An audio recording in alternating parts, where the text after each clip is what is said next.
CJP ఆందోళనలో పాల్గొంటున్న విద్యార్థులు జాగ్రత్తగా ఉండాలంటూ ఢిల్లీ యూనివర్సిటీ ట్వీట్ చేసింది. భవిష్యత్తులో కేసులు ఎదుర్కోవాల్సి వస్తుందని హెచ్చరించింది.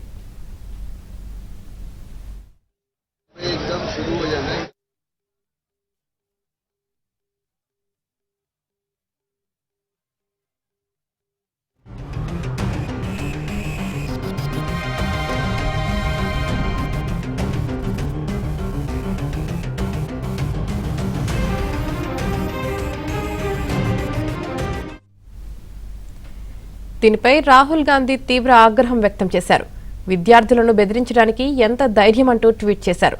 ఢిల్లీ యూనివర్సిటీ కూడా జవాబుదారీగా ఉండాల్సిందేనని తేల్చి చెప్పారు.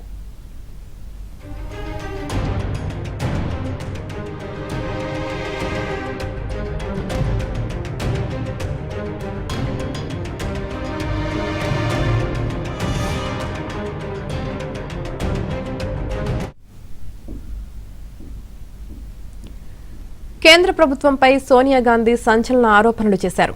విద్యార్థులను దేశద్రోహులుగా చూస్తున్నారని విమర్శించారు.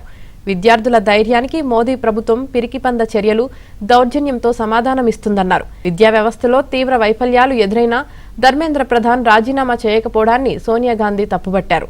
విద్యార్థులపై టియర్ గ్యాస్ ప్రయోగించడం దారుణమని, హోంమంత్రి అమిత్ షా పర్యవేక్షణలోనే ఇది జరిగిందని ఆరోపించారు.